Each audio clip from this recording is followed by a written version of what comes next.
Provérbios, capítulo 3.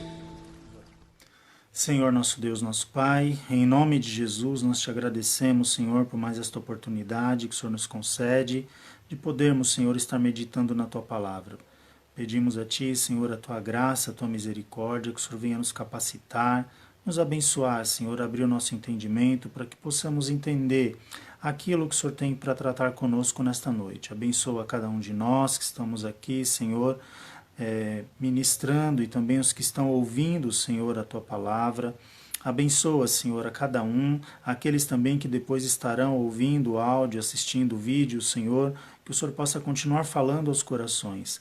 Guarda o Teu povo de todo mal, de toda enfermidade, livra o Teu povo, Senhor, de toda doença, desse vírus, Senhor. Guarda a Tua igreja, em nome de Jesus. Abençoa também para que não venha faltar o pão na mesa dos Teus filhos, que o Senhor continue dando graça, provendo, Senhor, tudo aquilo que precisamos para continuar caminhando na Tua presença. Sê conosco, nos livra de todo mal, abençoa, Senhor. Assim nós oramos e já te agradecemos em nome de Jesus. Amém. Paz do Senhor, irmã Rosinha, tudo bem? Irmã Selma, paz do Senhor, Deus abençoe.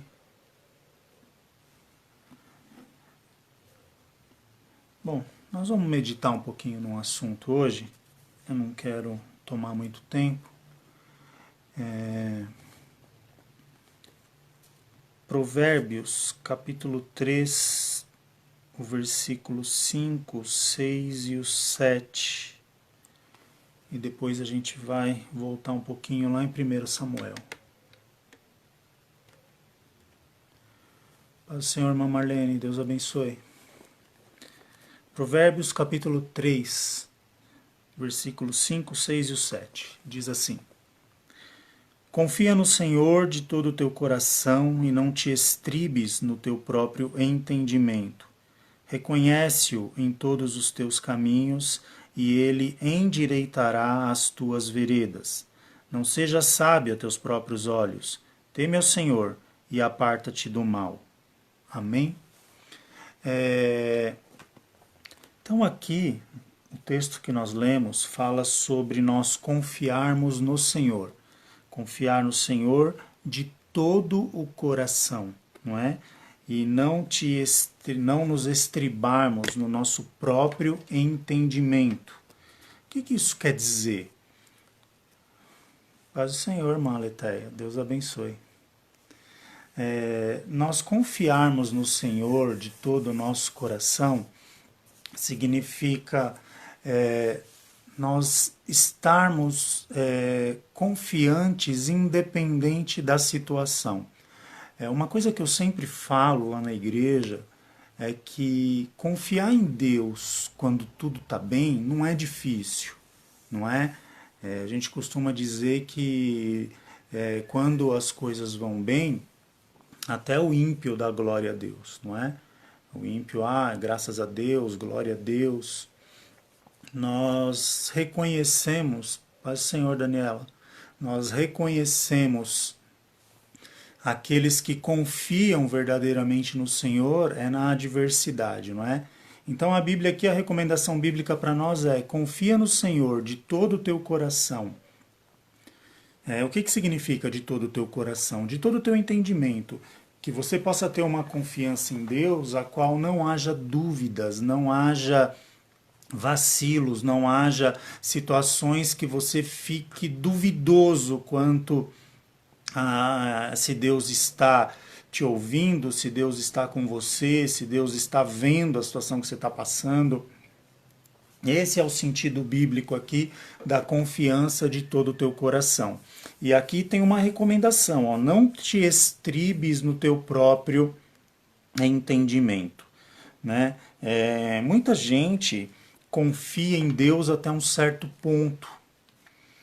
E a gente vai mostrar isso dentro da Bíblia daqui a pouquinho, que muitas pessoas elas confiam em Deus até um certo ponto. Aí, às vezes a coisa aperta, a situação fica difícil e a pessoa ela começa a querer agir por conta própria. Às vezes a gente se depara com situações onde nós temos algumas respostas de Deus. E essas respostas podem ser um sim, não é? Deus aprovando a gente fazer alguma coisa. Essa resposta também pode ser um não, seria Deus não permitindo que façamos algo, ou essa resposta pode ser um silêncio da parte de Deus, que significa que nós temos que esperar. E às vezes o esperar ele é muito difícil. Por quê?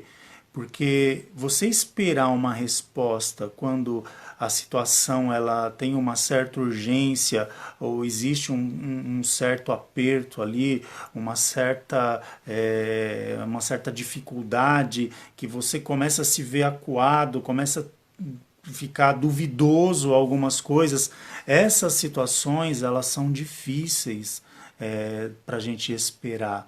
E nessas situações, muitas vezes as pessoas elas começam a tomar decisões por conta própria. Elas começam que o versículo de Provérbios diz, as pessoas começam a se estribar. O que é se estribar? Confiar nos seus próprios caminhos, ou na sua própria força, na sua própria capacidade, na sua própria maneira de resolver uma situação.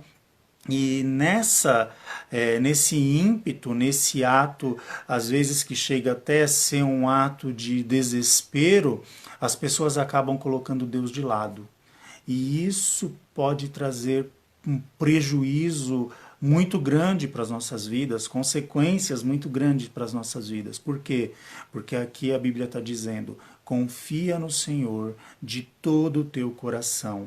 Ou seja, que a sua confiança no Senhor seja plena, independente do que você esteja passando, independente do que você possa estar vivendo, independente do grau da dificuldade que você esteja atravessando na sua vida, a confiança no Senhor deve permanecer. Agora, eu falei há pouco que nós daríamos um exemplo dentro da Bíblia sobre isso. E tem um exemplo clássico aqui, né? Acredito que todos nós já ouvimos, que está lá no primeiro livro de Samuel, no capítulo 13. Eu vou ler aqui alguns versículos a partir do 8, e eu tenho certeza que quando eu começar a ler aqui, os irmãos já vão começar a lembrar aqui da passagem e vão entender o que a gente quer dizer. Não é? Então, dentro desse contexto que nós falamos de uma confiança plena no Senhor, a gente vai aplicar agora esse contexto aqui, esses versículos de 1 Samuel 13, para a gente exemplificar melhor isso que eu falei aqui nessa introdução. Tá? 1 Samuel 13, 8 em diante diz assim, ó, e esperou 7 dias até ao tempo que Samuel determinara. Não vindo, porém, Samuel a Gilgal, o povo se espalhava dele. Então disse Saul, trazei-me aqui um holocausto e ofertas pacíficas, e ofereceu o holocausto. Sucedeu que, acabando ele de oferecer o holocausto, eis que Samuel chegou, e Saul lhe saiu ao encontro para o saudar. Então disse Samuel, que fizestes? Disse Saul, porquanto via que o povo se espalhava de mim, e tu não vinhas nos dias aprazados, e os filisteus já se tinham ajuntado em Micmas, eu disse, agora descerão os filisteus sobre mim a Gilgal, e ainda a face do Senhor não orei, e forcei-me e ofereci holocausto. Então disse Samuel a Saul, agiste neciamente, e não guardaste o mandamento que o Senhor teu Deus te ordenou, porque agora o Senhor teria confirmado o teu reino sobre Israel para sempre. Porém agora não subsistirá o teu reino. Já tem buscado o Senhor para si um homem segundo o seu coração, e já lhe tem ordenado o Senhor que seja chefe sobre o seu povo, porquanto não guardaste o que o Senhor te ordenou. Até aqui. Então veja, uma passagem bem conhecida nossa. Saul, que era rei em Israel, não é? Ele havia recebido uma ordem de Samuel. Samuel era um profeta e um sacerdote, não é? Samuel, ele é o que era usado ali por Deus, né? No caso foi ele que ungiu a Saul sob a orientação de Deus como rei de Israel. Saul foi o primeiro rei de Israel, não é? Antes de Saul havia ali Samuel como um profeta, como um sacerdote, como canal de comunicação entre Deus e o povo. Mas aí o povo quis um rei porque as outras nações tinham um rei. Eu não vou entrar por esse caminho agora por causa do tempo. E Deus acabou concedendo ali atendendo o pedido do povo. Mesmo que isso fosse custar algumas coisas assim, que o povo ia ter que abrir mão, mas é o que eles queriam e Deus concedeu.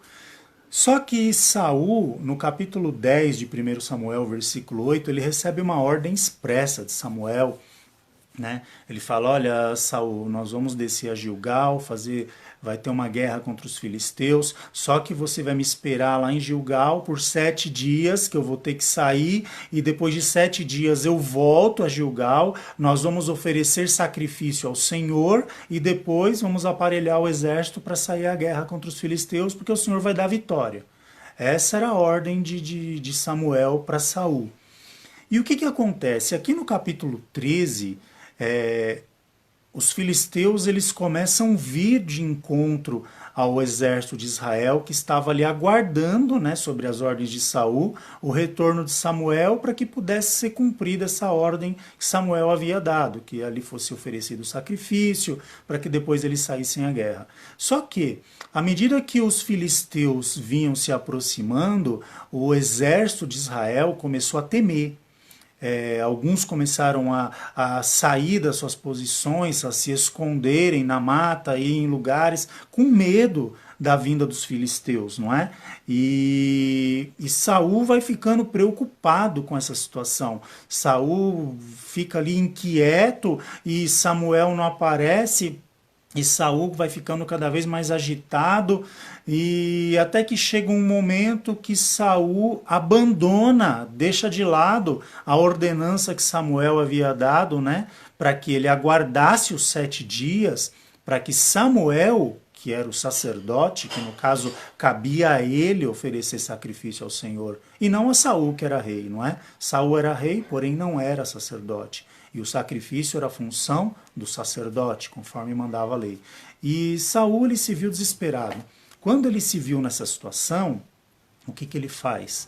Ele age por conta própria. Lembra o versículo de Provérbio que nós falamos há pouco, não é? Confia no Senhor de todo o teu coração e não te estribes no teu próprio entendimento. Aí Saul faz o quê? No momento de angústia ali, de aflição, de expectativa, e Samuel não volta, apesar ainda de estar dentro do prazo que Samuel havia declarado, Saul ele resolveu agir por conta própria. Ele falou, não, acho que na cabeça dele ele pensou, eu sou rei e eu sou a maior autoridade no meio do povo, então o que é para mim oferecer sacrifício a Deus? Então eu vou lá, vou fazer, eu já vi Samuel fazer o sacrifício, oferecer o sacrifício, eu sei como faz, vou lá, eu mesmo faço. Só que isso teve uma consequência terrível para Saul. Por quê? Porque quando Saul termina de oferecer o sacrifício por conta própria, sendo que ele não era habilitado para aquilo, porque ele não era sacerdote, ele era rei, não sacerdote. Samuel vem, conforme ele havia dito para Saul lá em 1 Samuel 10:8. No 7º dia Samuel aparece. E quando ele aparece, Saul tinha acabado de oferecer o sacrifício. Tanto que Saul sai ao encontro de Samuel ali todo felizão para saudar Samuel. E Samuel olha e fala assim, o que você fez, Saul? Ah, é que os filisteus estavam chegando, o pessoal estava meio amedrontado, eu fiquei preocupado, achei que você podia atrasar, que você não viria. E eu mesmo ofereci o sacrifício a Deus. Na hora, Samuel o repreende, fala, você agiu neciamente, por quê? Porque pela tua obediência seria confirmado o teu trono para sempre e a sua descendência. Mas por conta da tua desobediência, da tua atitude de você agir por conta própria, o seu trono, ele foi, Deus desistiu de você como rei, a sua dinastia, as suas gerações que herdariam o trono de Israel foram anuladas, foram canceladas. E Deus levantou para si alguém melhor do que você, segundo o coração dele, para ser rei em Israel. Veja, o dia em que o trono de Saul, que a descendência de Saul seria confirmada para reinar em Israel, Saul teria um reino, seu filho herdaria e assim por diante. ele toma uma atitude por conta própria e ele põe tudo a perder. Nesse momento, Saul perde o trono, apesar de ele não ter sido destituído do trono ali, ele ainda reinou por bastante tempo, mas sem a direção de Deus. Tudo porque ele não confiou em Deus. Agora, quando a gente vê essa história e a gente começa a analisar essa situação, a gente começa a pensar o que levou Saul a tomar essa decisão por conta própria. Porque se a gente for parar para pensar sobre a história de Saul,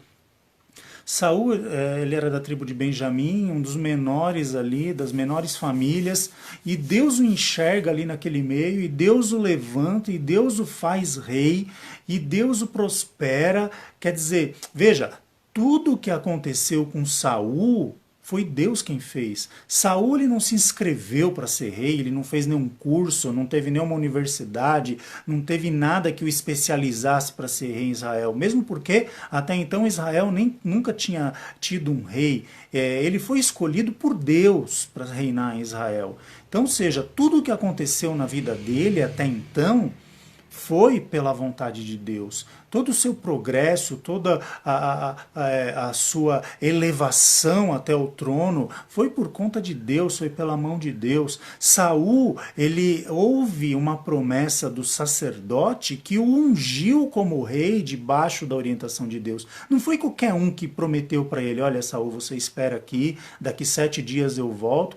Quem disse isso para ele foi o próprio Samuel, ele ouviu isso da boca de Samuel. Mas tudo isso não foi suficiente na cabeça de Saul para ele confiar em Deus plenamente no momento do aperto, no momento da dificuldade. Então o que eu quero dizer com tudo isso? Que muitas vezes, por mais experiência que a gente tenha, por mais que a gente já tenha tido assim experiências com Deus na igreja, às vezes surgem situações que tentam trazer desespero nas nossas vidas. Mas diante disso, eu insisto, continue confiando no Senhor, continue crendo que Deus está no controle de todas as coisas, continue entendendo que quem te trouxe até aqui foi o Senhor, e se Ele te guardou até aqui, por que Ele iria te abandonar agora? Não tem sentido, não tem um propósito para acontecer isso. Deus, se Ele te trouxe até aqui, Ele vai continuar te conduzindo, vai continuar te guiando, vai continuar te guardando. O que eu e você precisamos fazer é continuar confiando no Senhor, de todo o nosso entendimento, com todo o nosso coração, independente da situação. Olha, mas a situação financeira é terrível, mas Deus me sustentou até aqui. Olha, a situação de saúde é terrível, mas Deus me conservou em vida até aqui.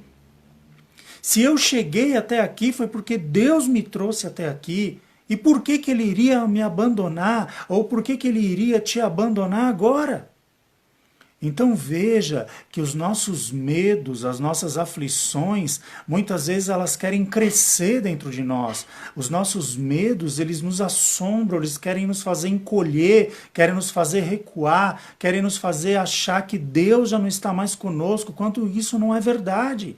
A Bíblia é clara em dizer, não te estribes no teu próprio caminho, não faz aquilo que você acha que você deve fazer, não, busca Deus, confia no Senhor. O Senhor, Ele tem cuidado de nós, Ele tem nos guardado, Ele tem sido conosco até aqui, Ele tem uma promessa que é fiel e verdadeira. Jesus disse, eis que estou convosco todos os dias, até a consumação dos séculos. Por que o desespero? Por que achar que não dá? Por que achar que não tem mais jeito? Deus, Ele está no controle de tudo. Vejam, o dia que Saul teria o seu trono confirmado, e o que era requerido de Saul para isso? Que ele fosse um bom rei, que ele fosse um rei exemplar? Não, porque quem iria capacitá-lo a ser um bom rei, um rei exemplar, seria o próprio Deus. O que Deus estava querendo de Saul, o requerimento aqui em questão, era puramente a obediência. Simplesmente a obediência. E foi onde Saul falhou. O inimigo se aproximava, talvez o inimigo vinha marchando, tocando ali os seus tambores, talvez o barulho foi aumentando, o exército de Israel ficando agitado, os homens querendo fugir. E Saul não tentou acalmá-los no sentido, gente, aguarda, Samuel disse que viria, nós vamos esperar Samuel, vamos oferecer a oferta a Deus, quando Samuel chegar, ele vai oferecer, fazer o sacrifício ao Senhor, e o Senhor vai nos dar vitória.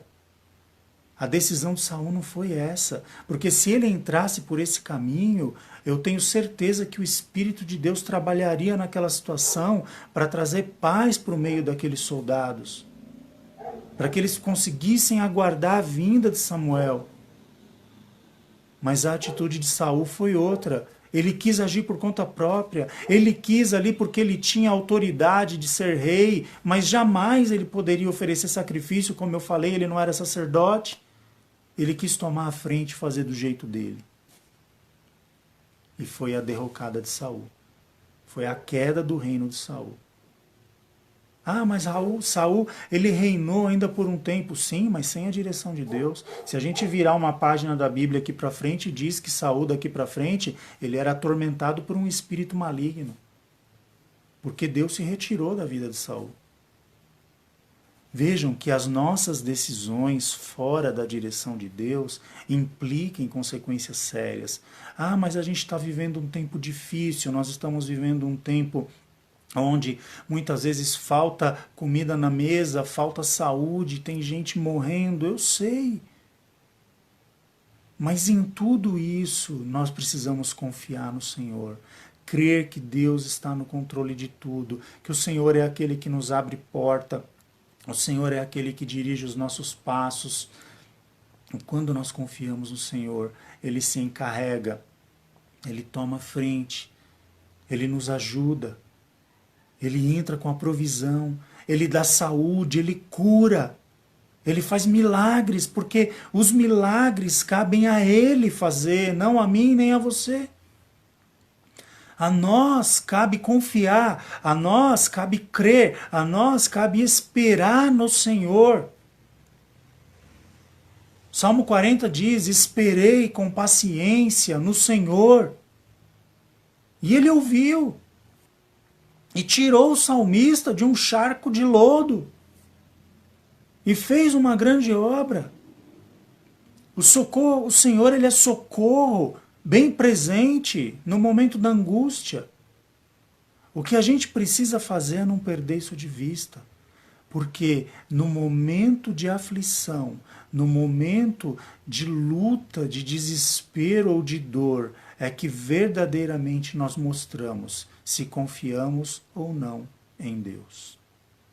Então, eu quero chamar a atenção de todos aqui nesta noite, para que a nossa confiança no Senhor, ela possa ser renovada nesse momento, ela possa estar aumentada e que sempre esteja a nossa mente que o Senhor é aquele que tem o controle de todas as coisas.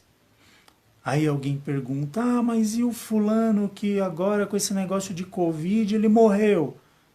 Se ele morreu no Senhor, ele foi salvo, ele combateu o bom combate. A Covid não tirou ele do combate, a Covid chegou e ele cumpriu o tempo dele, porque Deus permitiu ser assim, e ele está com o Senhor. A gente precisa entender algumas coisas, nós precisamos entender o trabalhar de Deus, o propósito de Deus, estarmos sempre confiantes. Eu sei que existe a dor, eu sei que existem os problemas, eu sei que é preocupante ter um ente querido enfermo, alguma situação assim, mas o Senhor, Ele tem o controle de todas as coisas, amém? Cabe a nós confiarmos no Senhor.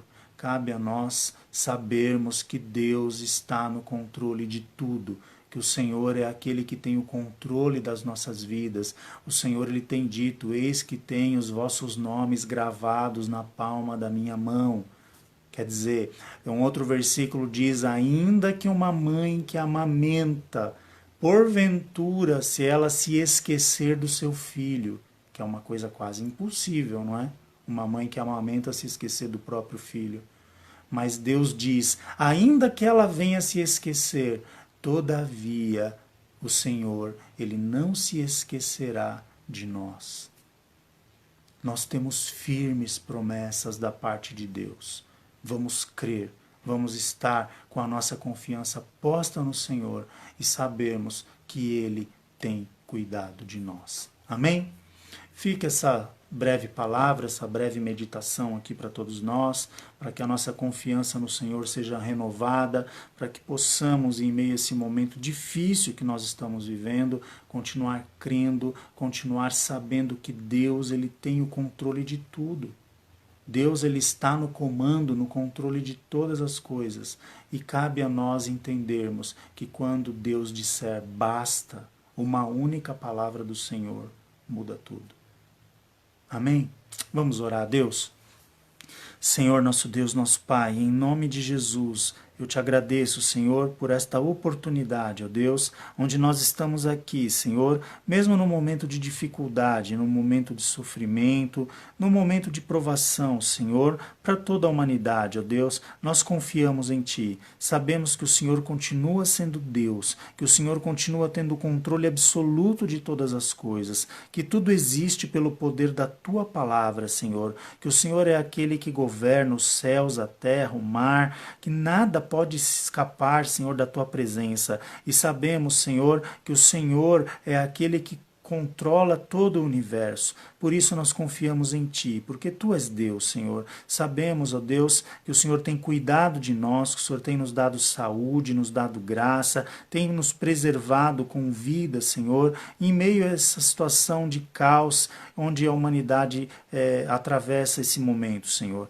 Sabemos também que o Senhor tem sido bondoso para conosco, provendo pão, Senhor, nas nossas mesas, onde, Senhor, não tem faltado alimento, onde o Senhor tem sido provedor nas nossas vidas, e nós somos gratos a Ti por isso. Ajuda-nos, Senhor, aumenta a nossa fé nessa noite, que possamos confiar em Ti, Senhor, com todo o nosso coração. Saber, Senhor, que o Senhor está controlando todas as coisas e que as nossas vidas, Senhor, estão nas Tuas mãos. Os nossos nomes estão gravados na palma das Tuas mãos e que o Senhor tem cuidado de nós. Ajuda a cada um, da paz, da graça, da tranquilidade, que o Teu Santo Espírito, Senhor, venha trabalhar nas mentes, nos corações. Contempla aqueles que estão desesperados, aqueles que estão aflitos, aqueles que já não sabem mais o que fazer, Senhor, que haja paz sobre essas vidas, Senhor, que a Tua paz venha sobre essas vidas e possa produzir um efeito transformador, Senhor.